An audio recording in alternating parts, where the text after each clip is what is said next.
성화, 그리고 그 성화 가운데 우리는 정말 실패할 수밖에 없고 넘어질 수밖에 없고 낙심하고 좌절하기도 하고 여러 가지 그런데 성령 하나님께서 우리에게 영의 생각으로 살래 육의 생각으로 살래 이 갈림길에서 성령과 생명의 법으로 우리를 이끌어 가시는 성도의 견인, 그리고 결국은 마침내 우리를 영화에 이르게 하시는 그 성령 하나님께서 우리 안에서 내주에 계시면서 행하시는 일들을 지난 시간에 우리가 함께 알아봤습니다. 자, 그렇다면 오늘은 우리가 사실은 많은 이야기를 들어요. 그리고 그렇게 살아야 된다는 것도 알고 있고, 그리고 우리가 하나님의 말씀을 읽고 듣고 그 안에서 깨닫고 그 말씀을 실천해 가야 된다는 것도 알고 있어요. 근데 계속 그렇게 알고 있는데 사실상 우리가 어디에서 큰 부담을 갖게 되냐면 실천이라는 부분에서 우리가 부담을 갖게 됩니다.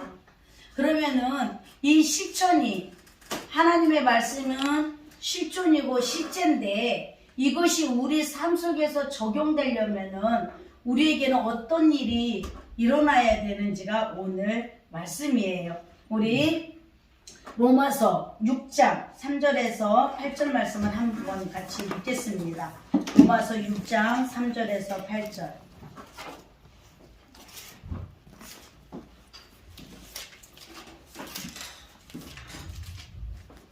성령론인 만큼 모든 말씀을 성령을 전제로 해서 모든 말씀을 보셨으면 좋겠습니다. 자, 3절부터 있습니다. 무릇 그리스도 예수와 합하여 세례를 받은 우리는 그의 죽으심과 합하여 세례를 받은 줄을 알지 못하느냐. 그러므로 우리가 그의 죽으심과 합하여 세례를 받음으로 그와 함께 장사되었나니 이는 아버지의 영광으로 말미암아 그리스도를 죽은 자 가운데서 살리신 것 같이 우리로 또한 새 생명 가운데서 행하게 하려 함이라. 만일 우리가 그의 죽으심과 같은 모양으로 연합한 자가 되었으면 또한 그의 부활과 같은 모양으로 연합한 자도 되리라. 우리가 알거니와 우리의 옛사람이 예수와 함께 십자가에 못 박힌 것은 죄의 몸이 죽어 다시는 우리가 죄에게 종노릇하지 아니하려 함이니 이는 죽은 자가 죄에서 벗어나 의롭다 하심을 얻었습니다. 만일 우리가 그리스도와 함께 죽었으면 또한 그와 함께 살 줄을 믿노니. 아멘. 이것이 바로 믿음이에요. 이 말씀이 우리 안에 믿음을 선물로 주신 하나님께서 그 믿음의 눈으로 그 믿음으로 이 말씀을 우리가 받아야 돼요. 아멘? 아멘. 자, 그러면 성령과 불로서의 세례, 여기에서 말하는 세례는 우리가 교회에서 물로 세례를 받는 그 세례를 말하는 것은 아닙니다. 그러나 우리가 그런 의식을 행하는 것은 이 말씀을 의미를 또 담아서 세례를 또 행합니다. 그래서 우리에게 있어서 말씀과 성찬과 기도는 바로 우리를 성화할 수 있도록 돕는 강력한 그 하나님께서 우리에게 주신 교리예요. 그러니까 말씀과 성찬은 성례는 성찬과 세례를, 그래서 말씀과 성례와 기도를 통해서 우리가 완전한 그리스도인으로 계속 성화해 갈 줄 믿습니다. 그래서 여기 3절부터 보면은 여기서 말하는 세례는 바로 이제 오늘 이거를 같이 설명하려고 해요. 그럼 우리 함께 같이 읽어보면서 하겠습니다. 이 말씀을 주제로 해서 같이 읽어볼 겁니다. 제가 여러분들에게 나눠드린 프린트물을 함께 참고해 주시기 바랍니다. 자, 나는 너희로 회개케 하기 위하여, 같이 읽습니다. 나는 너희로 회개케 하기 위하여 물로 세례를 주거니와 내 뒤에 오시는 이는 나보다 능력이 많으시니 나는 그의 신을 들기도 감당치 못하겠노라. 그는 성령의 불로 너희에게 세례를 주실 것이요. 아멘.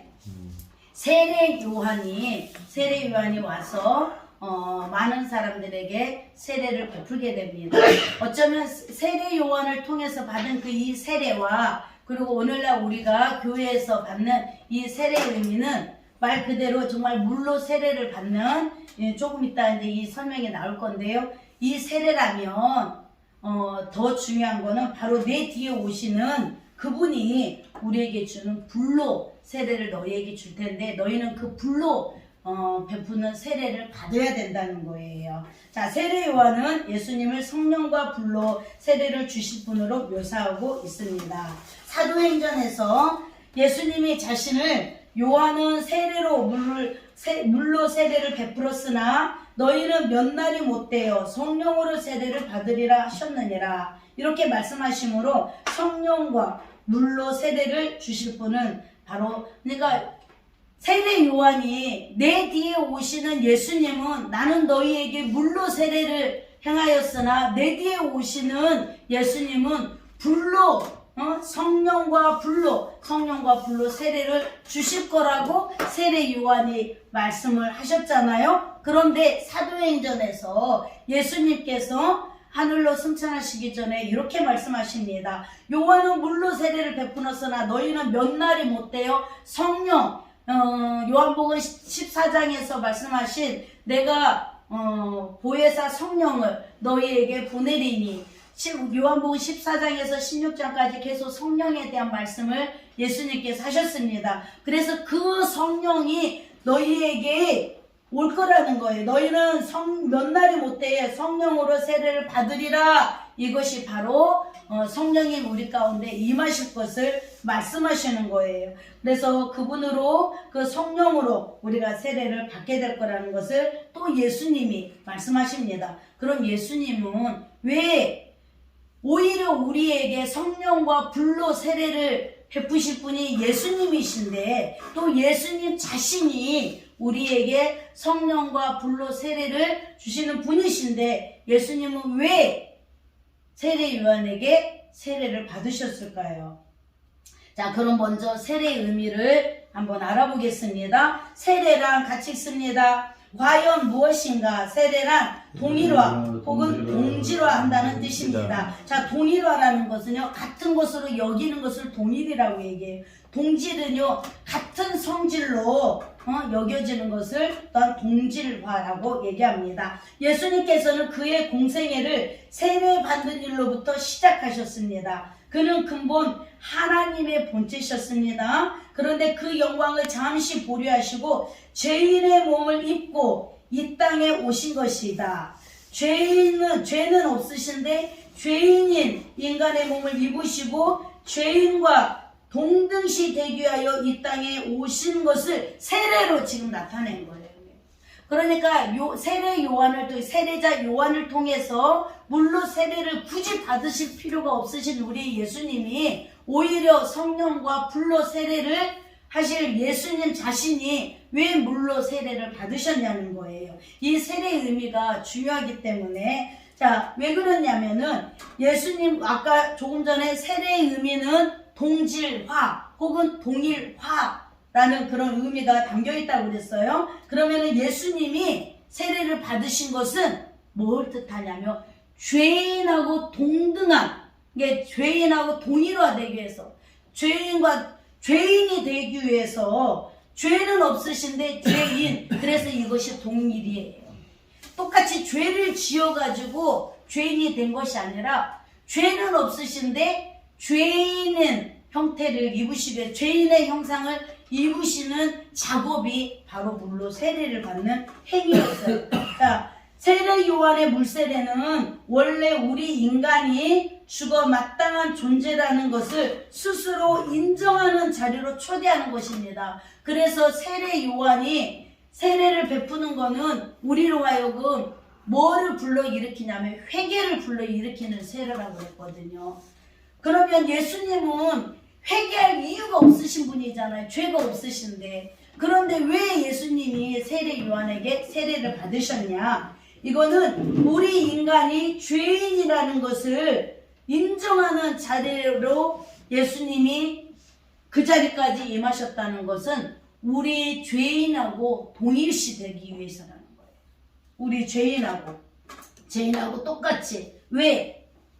죄인하고 똑같은 동일한 죄인이 되어야만이 이 죄인이 그 이후에 설명이 나옵니다. 자, 계속 읽겠습니다. 자, 그런데 예수님께서 요한의 물세례를 받으심으로 그 물세례 아래 친히 들어가심으로 자신도 죽어 마땅한 인간과 동등한 위치에 들어와 있다는 것을 스스로 인정하시는 거예요. 이해가 되십니까?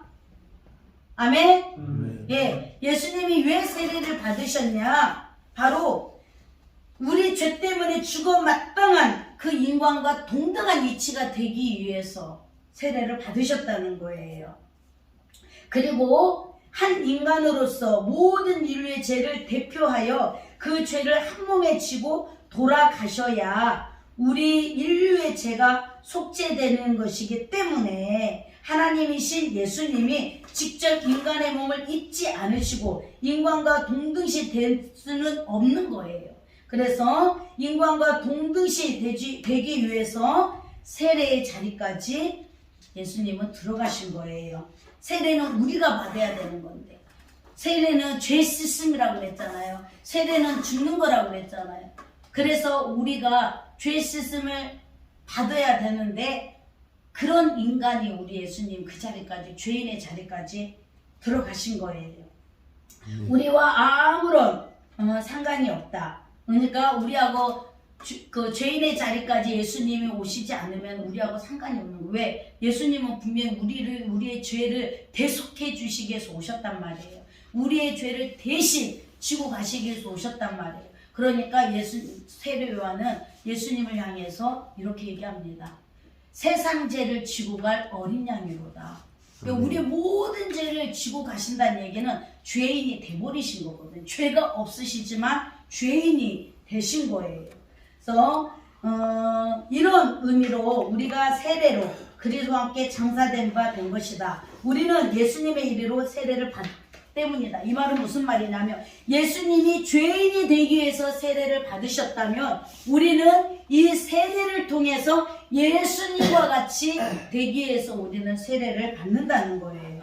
자, 다시 보겠습니다. 저희가 이 말을 듣고 같이 말씀 읽을게요. 저희가 이 말을 듣고 마음에 찔려 베드로와 다른 사도들에게 물어가로되 형제들아 우리가 어찌할꼬 하거늘 베드로가 물어가로되 너희가 회개하여 각각 예수 그리스도의 이름으로 세례를 받고 죄사함을 얻으라. 그리하면 성령을 선물로 받으리라. 자, 베드로를 통해서 이 얘기를 듣고 사람들이 이제 놀란 거예요. 큰일 났다. 우리가 하나님을 죽였다네. 우리는 신성 모독죄를 지은 그 예수라는 청년을 죽인 건데 그분이 3일 만에 부활하심으로 하나님이신 것이 증명이 됐고, 그리고 이 모든 것을 목격하고 함께한 그 사도들을 통해서 이제 이 말씀을 들으니 우리가 큰일 났다. 우리가 하나님을 죽인 거구나. 이렇게 마음에 찔려서 이제 정말 너무 두려운 거예요. 그래서 우리가 어찌해야 되냐고 베드로에게 얘기하니까 베드로가 뭐라고 얘기를 하냐면 그러면 예수 그리스도의 이름으로 세례를 받아라. 바로 이 세례가 우리가 오늘날 그 성례식을 통해서 우리에게 거행되어는 이 세례의 의미도 있지만 더 깊은 의미는 바로 이거예요. 골로새서 2장 12절 11절 12절 한번 읽어보겠습니다. 여기서 말하는 세례가 이거예요. 네, 골로새서 2장 11절 12절. 또 그 안에서 너희가 손으로 하지 않는 할례를 받았으니 곧 육의 몸을 벗는 것이요 그리스도의 할례니라. 너희가 세례로 그리스도와 함께 장사되고 또 죽은 자들 가운데서 또 일으킨 하나님의 역사를 믿음으로 말미암아 그 안에서 함께 일으키심을 받았느니라. 아멘. 네, 바로 여기서 말하는 세례는 우리가 물론 이제 우리가 교회에서 받는 이 물세례에 대한 의미도 이 모든 것들이 다 포함된 것을 의식한 거예요. 그런데 진짜 우리가 꼭 알아야 될 것은 바로 이거예요. 그렇기 때문에 우리가 교회에서 세례 받았는데 세례 교인들 중에서도 얼마나 많이 타락하고 세례 교인들 중에서도 오히려 세례 받기 전까지는 진짜 우리 유괴 눈으로 봤을 때 참 신실하게 신앙생활을 잘하는 모습들이 보였어요. 그리고 끝까지 정말 믿음으로 살 것 같은 그런 모습들이 참 많이 보였었어요. 그런데 세례를 받고 때로는 이제 직분도 받고 그런 과정 속에서 타락하는 성도들이 얼마나 많은지 몰라요. 세례를 받았는데. 그래서 어떤 세례가 우리에게, 그 세례도 중요하지만 그 세례 속에 진짜 의미는 이거란 말이에요. 내가 예수 그리스도와 함께 죽고 장사 지냈고, 아멘? 그래서 우리가 계속 지금 뭐 새 사람, 새 생활, 거듭남, 그리고 계속 우리가 지금 말씀을 계속 듣고 있잖아요. 이게 뭐냐면은 이것이 되어지지 않으면은 우리는 신앙생활이 얼마나 어렵고, 특히 이 신학이 얼마나 어려워요.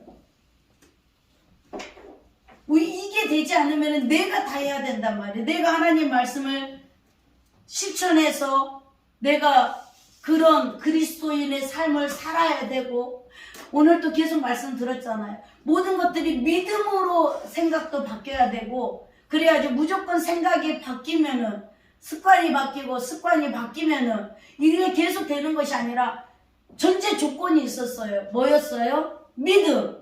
근데 이 믿음이 어떤 믿음이냐? 바로 내가 예수 그리스도와 함께 죽고 예수 그리스도와 함께 산 새 사람 된 나라는 것을, 그거를 믿음으로 받아들이는 것이 바로 그리스도의 삶의 시작이 믿습니다. 아멘.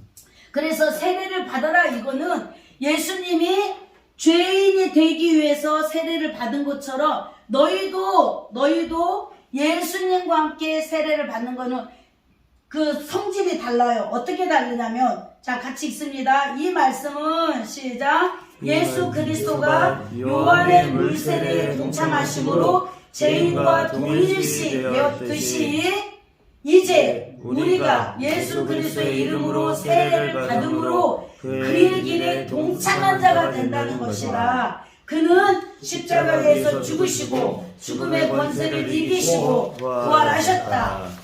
우리가 그의 이름으로 세례를 받음으로 그분과 동일시 됨으로 우리도 죽음을 이기고 역시 부활한 것이다.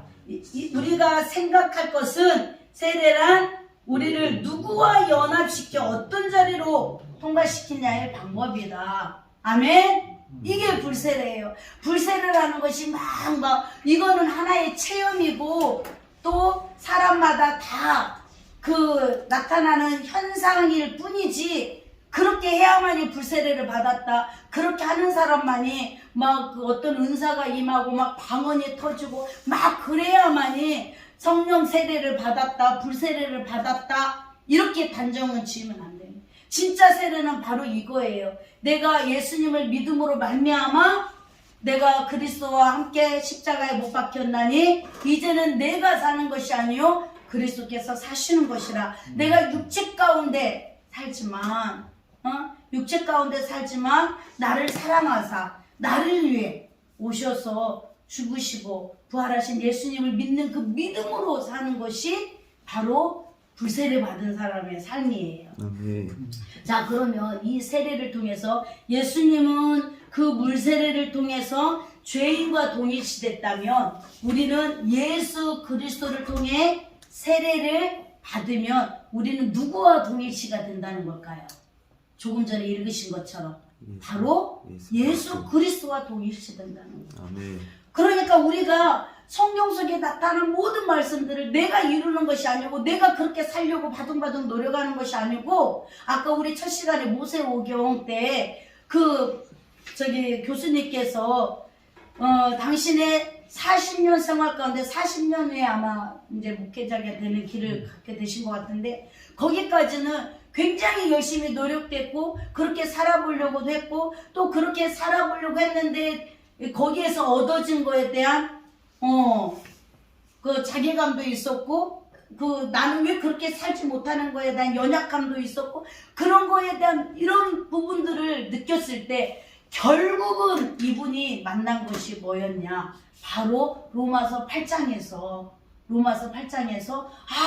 육의 생각은 사망이고 영의 생각은 생명과 평안이구나. 그럼 내가 영의 생각으로 사는 것이 결국은 나한테 생명이고 평안이고 기쁨이네. 그럼 영의 생각으로 사는 거는 뭘까? 한 것이 바로 지금 성령님께서 내 안에서 행해 주시는 이 모든 것들을 내가 그걸 믿음으로 받고 여기고 그 안에서 계속 성령님이 나를 통해서 행하시는 것을 믿는 것이 내가 그렇게 쉽게 기쁘게 살아가는 방법이었던 거예요.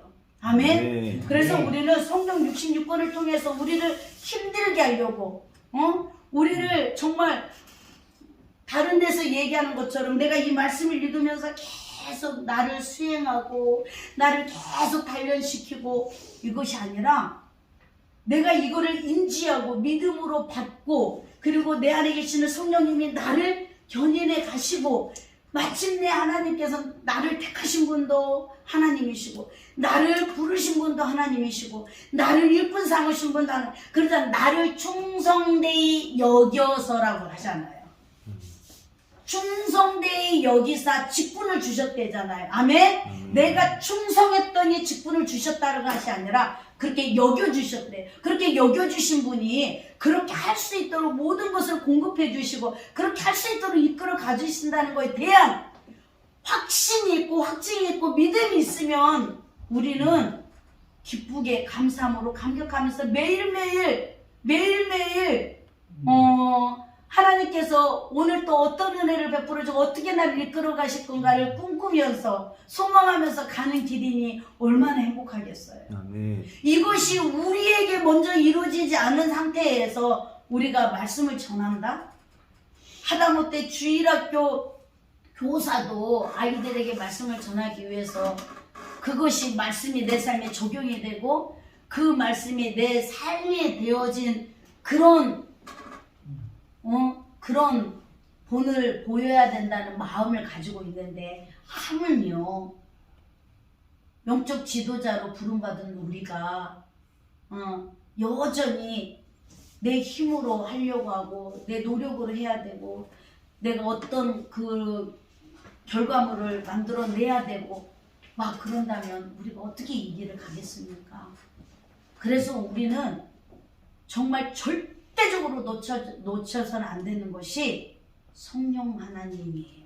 아멘. 성령 하나님께서는 처음부터 끝까지 창세 때도 함께 하셨고 마지막 재림에 오셔서 우리를 그때도 성령이 오셔서 이렇게 말씀하신 것처럼 모든 전체적인 것을 성령 하나님께서 이끌어 가신다는 거예요. 이 확신이 있어야 우리는 정말 즐겁고 행복하고 기쁘게 살 수 있고 또 이 사명도 감당할 수 있습니다.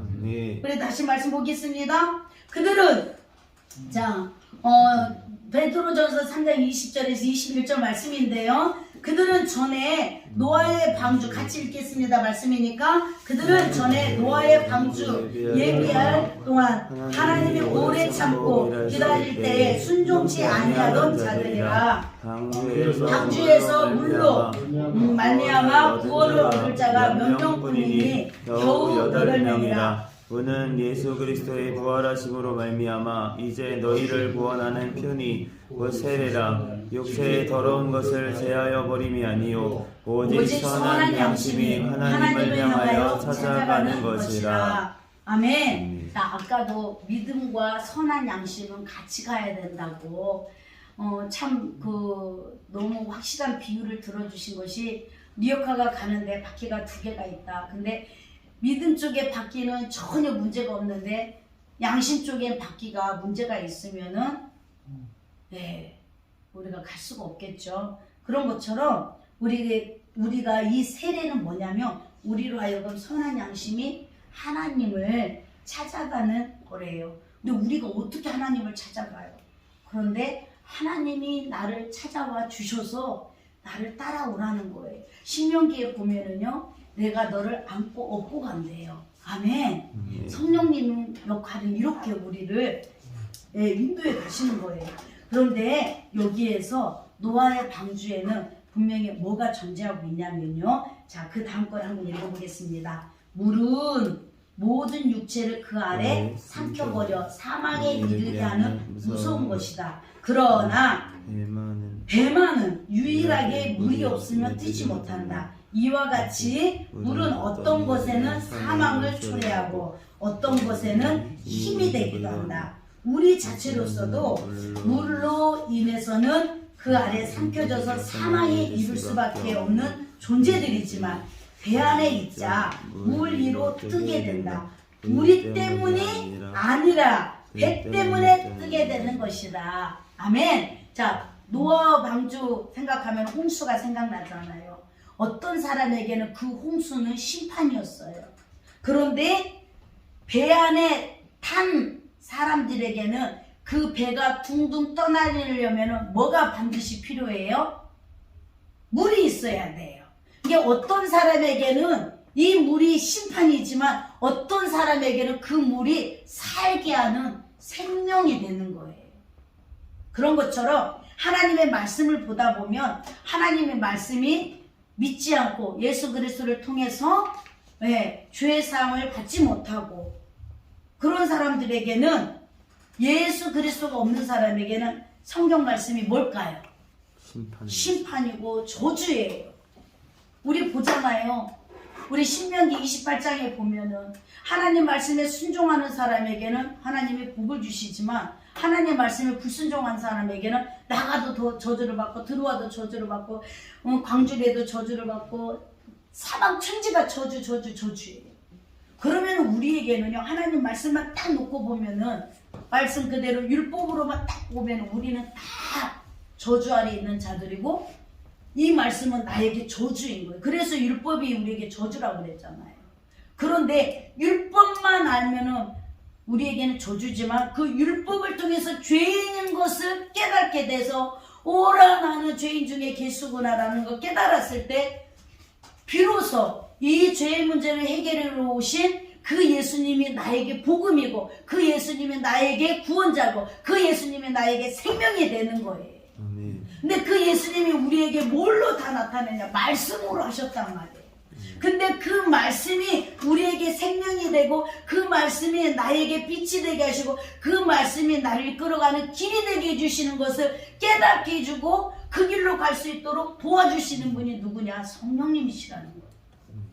아멘. 우리가 성령님을 배제하거나 성령님을 약화시켜버리면은 우리는 이 신앙생활은 결국은 종교생활로 끝나버립니다.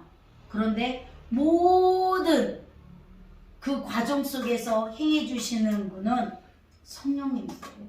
그래서 사도 바울은 이렇게 얘기합니다. 내가 전도할 때에 말의 지혜로 하는 것이 아니라 오직 따라 삽니다. 성령의 나타나심과 성령의 성령의 능력으로. 그래서 우리는 매일 눈 뜨자마자 성령님을 구해야 되는 거예요. 아멘. 네. 오죽하면은 그 예전에 그분 순복음 교회 그 목사님은요 그랬다는 거예요. 그러셨겠죠? 차에 탈 때도 성령님 먼저 타세요. 또 앉을 때도 성령님 먼저 앉으세요. 그리고 항상 매일같이 성령님 오시옵소서 환영합니다. 인정합니다. 의지합니다. 이거를 일부러라도 계속 이렇게 선포하고 인지하고 왜? 그래야 내가 그분을 인지하고 살 거 아니에요. 우리가 24시간 무의식 중에 지낼 때도 있어요. 또 의식 가운데 지낼 때도 있단 말이에요.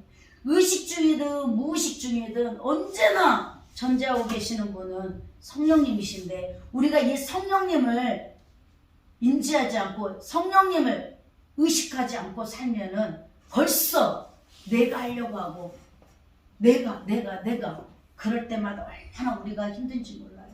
좋아 여러분, 우리가 살면서 왜 힘들다고 그러고 왜 어렵다고 그러고 왜 실망스럽다고 그러고 왜 그럴까요? 아까 그랬잖아요. 육의 생각의 결과물은 불신과 염려와 근심과 두려움과 계속. 근데 영의 생각은 평안이래요. 기쁨이래요. 영의 생각에서 나오는 열매들은 사랑이래요. 희락, 기쁨이래요. 화평이래요. 오래 참음이래요. 충성과 자비와 온유와 절제래요. 그러면은 우리는 이거를 생각을 해야 돼. 내가 지금 어떤 감정이 생겼든 어떤 그 내 입에서 어떤 말이 쏟아져 나오든 어떤 생각을 가지고 있든 얼른 우리가 판단해야 되는 것이 내가 지금 영의 생각을 하고 있는지 육의 생각을 하고 있는지. 육의 생각은 결국은요 내 육신적으로도 사망에 이르게 하는 거지만 영적으로도 심적으로도 나를 죽이더라고요. 여러분들 경험해 보시지 않았습니까? 내가 육신적으로 생각하는 그 순간 진짜 낙심이고 좌절이고 원망이고 화가 올라오고, 빨리 우리는 내가 지금 영의 생각을 쫓고 있는지 육신의 생각을 쫓고 있는지 이것을 우리가 빨리 분별할 때 정말 우리가 하나님의 말씀을 중심으로 해서 그 말씀을 깨닫게 하시고 그 말씀으로 이끌어 가시는 성령님이 우리를 영의 생각으로 우리를 이끌어가고 계실 텐데, 우리는 계속 말씀은 들어요. 근데 그래서 지식적으로는 막 쌓여가요. 저는요 아까 그 부르심에 대한 얘기를 딱 할 때 제가 맨 처음 거를 생각해 봤어요. 나는 어떻게 해서 내가 신학을 하겠다고 했지? 저는요 어떤 분이 저를 기도해 주시면서요, 네가 순종을 안 하면 네 가족들이 힘들어진대. 얼른 순종을 하래요. 저는 사실은 두려움부터 시작했었어요. 근데 아니다 다를까? 갑자기 그렇게 좋았던 언니가 막 이렇게 사나워지고 막 혈기가 많아지고 막 이러면서 저를 괴롭히기 시작하는 거예요. 그래서 제가 또 얼른 생각이 든 것이, 내가 순종을 안 해서 지금 언니가 저러는구나. 빨리 순종해야 되는데, 그런데 내가 지금 순종을 하려면은 내가 지금 돈을 벌어서 생계를 해야 되는데, 우리 가족들은 내가 생활비를 보내줘야 되는데, 그래서 또 주저주저 했어요. 그런데 또 한편으로는 계속 두려움이 있는 것이, 그러다가 더 안 좋은 일이 생기면 어떡하지? 이런 마음이 사실은 더 컸었어요. 하나님의 부르심보다는 이런 마음. 그러다 보니까 늘 항상 걸어가는 그 걸음걸음이 살얼음판이었었어요. 그런데 진짜 제가 사실은 이 성령에 대한 이거에 대해서 확실하게 된 것이 사실 얼마 되지 않아요. 2014년도예요. 그 전까지는 저는요 교회 사역도 얼마나 노력했는지 몰라요. 기도 안 하면은 큰일 날 줄 알았어요. 처리 안 하면 큰일 날 줄 알았고, 그리고 금식 안 하면, 그래서 아침 금식을 2000년도에서 2013년도까지 아침 금식을 한 번도 안 해본 적이 없어요. 그 정도로 막 영적으로 깨어 있어야 된다고 그러고, 원래 또 훈련을 그렇게 받아놔서 그래서 막 그 작정 기도도 얼마나 나 스스로 막 저를 사실은 고행한 거예요. 작정 기도를 그렇게 해야 되고, 그리고 기도도 산에 가서, 그래서 저의 기도 시간은 밤 12시였어요. 내가 밤 12시에 기도를 해서 그 시간이 12시 시간이 영적으로 제일 그래서 나는 사탄과 싸워서 내가 이겨야 된다. 그래서 그 여건을 받아서 막 얼마나 그런 고행의 시간을 저는 많이 가졌는지 몰라요. 강사님 어떻게 계시고? 같이 그랬지. 같이? 네. 같이 그랬고, 그리고 집에서 자지를 않았어요. 그리고 집에서 자려고 하는 목사님이 얄미웠어요. 지금 그래서 우리 목사님은 강대상에서 주무셔라. 나는 의자에서 자겠다. 그래서 그 생활을 수년을 했어요. 그 맨 처음에 지하에서 시작했을 때 제가 결국은 지하에서 계속 그렇게 자니까 기침이, 그런데 우리 성도 중에 노숙자분이 오셨어요. 그래서 그분들 다 저기에다가 다 목욕시켜드리고 우리 목사님 옷으로 싹 다 갈아입히고 해서 그분들하고 이렇게 생활을 했는데, 그분 중에 제가 하도 기침을 많이 하니까 약을 먹어도 안 낫는 거예요. 무슨 약을 새 알을 주는 거예요. 초록색이었어. 그게 그분들이 먹는 그런 게 결핵 종류의 어떤 그런 약이었나 봐요. 그 약을 먹었는데요. 바로 기침이 안 나오는 거예요. 이 교회 오기 전 이야기네요. 한참 전이죠. 네. 2000년대 얘기예요. 2000년대. 그런데 저의 그 고행은요. 2013년도까지 계속 있었어요. 네. 그렇게 해야만이 교회가 부흥하고 그리고 매일 전도 안 하면은 두렵고 어떤 두려움이냐면 내가 주의종으로 부름받아서 직무유기. 직무유기. 예, 직무유기. 네, 직무유기. 이렇게 막 생각이 들 정도로. 근데 어느 날부터 우리 목사님은 계속 말씀 안에서 성령 안에서 자유해져라. 이건 아니다 하는데 저는 그게 안 받아들여지는 거예요. 그러다가 이제 2014년도에 우리가 예수 그리스도의 부활 얘기를 한두 번 들어봅니까? 그런데 그 예수 그리스도의 부활을 통해서 예수님이 부활하셨다면 지금도 실제로 실존에 계신다는 건데 근데 우리는 예수님 부활하셨어. 근데 지금은 우리가 이 말씀을 막 연구하고 이 말씀을 지켜 행해서 실천해가지고 이것을 성도들한테 가르쳐서 그러니까 여기 우리 노경미 장로님도 계시지만 진짜 대단했어요. 그쵸? 같이 계시세요? 네. 우리 성도님들 엄청 괴롭혔어요. 제가. 네, 엄청 훈련도 많이 시켰고 고향 같이 하셨고. 네. 그런데요. 그게 힘드니까 떠나더라고요. 교인들이 떠나요? 그쵸. 저는요, 고난주가, 세상에, 사모님, 금식 안 하면 안 돼요. 금식 안 하면 안 돼요. 해야 된다고.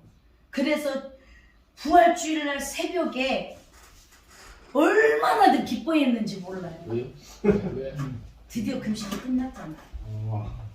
그 정도였었어요. 그랬던 제가, 이제, 부활하신 예수님을 경험하게 되고 그리고 그 부활하신 예수님을 통해서 성령님께서 지금 이 모든 것을 행해서 하신다는 것을 딱 깨닫고 나니까 지금까지 내가 전도가 안 돼도 슬프고 또 성도들이 안 자라나는 것도 슬프고 성도들이 변화 안 되는 것도 다 내가 능력이 없어서 성도들이 변화가 안 되는 것 같고 성도들이 어느 정도 이렇게 성장했다 싶으면 또 자빠져 있고 또 엉뚱한 데 가 있고 이런 모든 것들을 다 여기다 돌렸어요. 내가 기도가 부족해서 내가 영권이 부족해서 영권이 없어서 막 이런 식으로 그러니 철저하게 우리 목사님께서 가장 많이 외치시는 말씀이 뭔지 아세요? 예수 그리스도의 주 되시면서 예수님이 주인 되셔야 된다. 근데 이 예수님이 주인 되신다는 것이요. 너무 감사한 것이 이 모든 것은 다 하나님이 하셨기 때문에 그 교회가 부흥이 돼도 하나님이 하신 거고 부흥이 안 돼도 하나님이 하신 거고 성도들이 성장하는 것도 하나님이 하시는 거고 멈추는 것도 하나님이 하시는 거고 이 모든 것들이 하나님이 하셨다고 하니까요. 그렇다고 해서 나는 아무것도가 아니라 성령님께서 하시는 것을 느끼니까 이제 성령님께 맞추게 되는 거예요. 그러면서 어느 날 우리 성도님 중에서 한 분이 저한테 이런 얘기를 했었어요. 요즘에 사모님을 보니까 너무 행복해 보이고 자유해 보인대요. 전에는 완전히 틀에 갇혀가지고 이렇게 살아있어서 너무 답답하게 성도님이 그런 얘기를 하니 제가 얼마나 창피했겠어요. 칼바로스가 한 말 비슷하네요. 칼바로스가 자유케 하라고 그런 말 많이 했는데 그래서 우리가 반드시 경험해야 되는 것이 내 안에 내주에 계시는 그 성령님과의 동행을 경험해야 돼요. 아멘. 이 모든 것은 성령님이 우리를 통해서 이루어 가십니다. 그렇다고 해서 성령님은 절대로 실패하시는 분이 아니세요. 아멘. 네. 네, 여기 보면은 애굽에서 가나안으로 가는 길에 홍해가 있다. 홍해를 건너 광야로 들어갈 수 있는 자는 아무도 없다. 여기에서 모세는 유일하게 홍해를 건널 수 있는 인간으로 묘사되고 있다. 이스라엘 족속이 모세와 합하여 건너편 무사히 홍해를 건널 수 있다. 이제 예수님은 보세요. 홍해 앞에서 얼마나 난리가 났었어요. 그런데 모세와 함께 홍해를 건널 수 있었다는 얘기는 무슨 말이냐면 하나님이 모세에게 명했잖아요. 그리고 모세가 지팡이를 들고 그랬을 때 하나님께서는 그 홍해를 갈라주셨단 말이에요. 그런 것처럼 예수님과 함께 가면 이 말이에요. 지금 이스라엘 족속이 모세와 합하여 건너면 무사히 홍해를 건널 수 있다. 이제 예수님은 성령과 불로써 세례를 주시는 분으로 표현하고 있다. 불이란 물과 대조를 이루는 말씀이다. 불은 우리 모두를 심판 아래 사망과 멸망 아래 가두게 하는 역할을 여기서 불은 불이 아니라 물이에요. 가두게 하는 역할을 한다. 그러나 불은 태우는 것, 즉 가치 없는 것을 태우고, 그래서 물로 심판했다는 얘기는 물로 모든 것들이, 애굽 사람들은 물에 다 갇혀버렸잖아요. 그러나 이스라엘 사람들은 그 홍해 바다를 건넜잖아요. 그런 것처럼 우리가 물 안에서 우리가 심판 안에 그 물이 심판으로 되어 있을 때는 우리는 그 안에 다 갇혀 죽을 수밖에 없는 저희들이었어요. 그런데 하나님께서 성령의 불로는 태우는 것이고 소멸하는 거예요. 우리의 질병도, 우리의 죄도, 우리의 모든 악한 것들을 소멸해 주시는 분이 또 성령님이시다. 그래서 성령님은 불로 태우는 것이고 또 가치 없는 것들을 태우고 생명 아닌 것들을 소멸시키는 심판을 말한다.